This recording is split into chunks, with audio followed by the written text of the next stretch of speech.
Good evening, everyone. We'll start with high school tennis on this cloudy and foggy, what day is it again? Tuesday. Let's go to Marquette, where the Redmen were hosting Escanaba. That is Josh Downs of Marquette in the far court for singles. Escanaba's John Brandt in the near court. They're going to exchange a couple shots. Then Downs is going to start to move Brandt around a little bit. And another backhand on the far side. And watch this net cord. Bing, doink, doink. That's called a point for Brandt, and he apologizes, but he takes it nicely because he needed the points early in the match.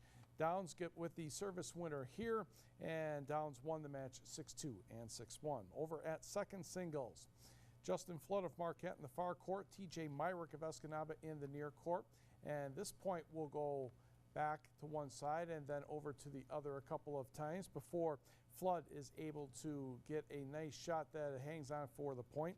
He won this match in 3 sets. Now this might be the last year for Escanaba boys tennis and girls gymnastics. They've been cut from next year's Escanaba athletic budget.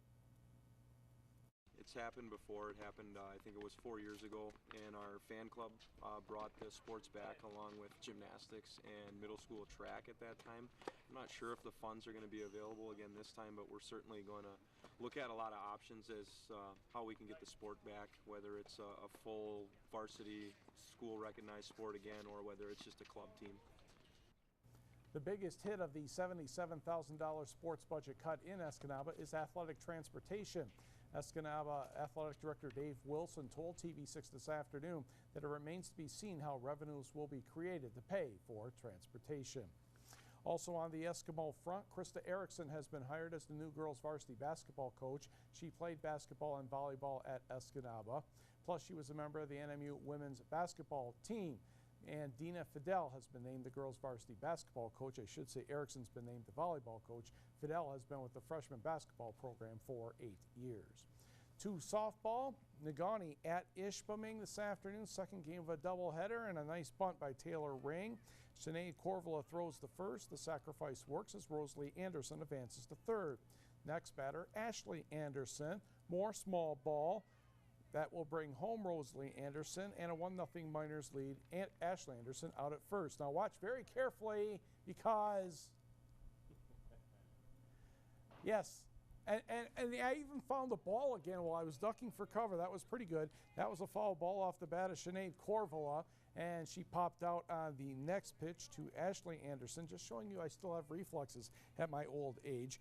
Negaunee goes on to sweep the doubleheader, winning the second game 13-4 and the first game 15-5.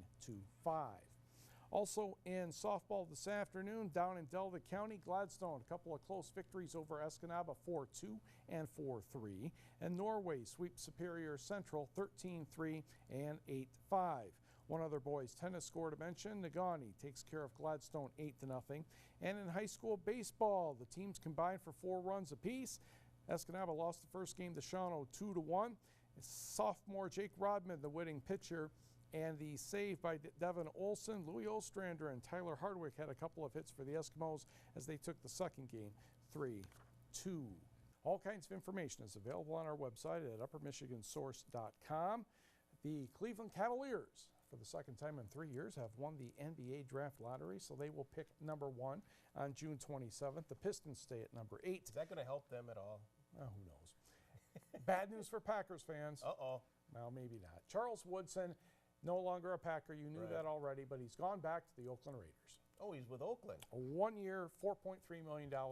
That's the report at the moment. He was like shopping himself all over the western part of the U.S., San Francisco, Oakland, Denver. And if he gets $4 million, he did some decent shopping. I wouldn't turn it down. No. Not bad at all for a year's work. I agree. All right. Thanks a lot, Mike.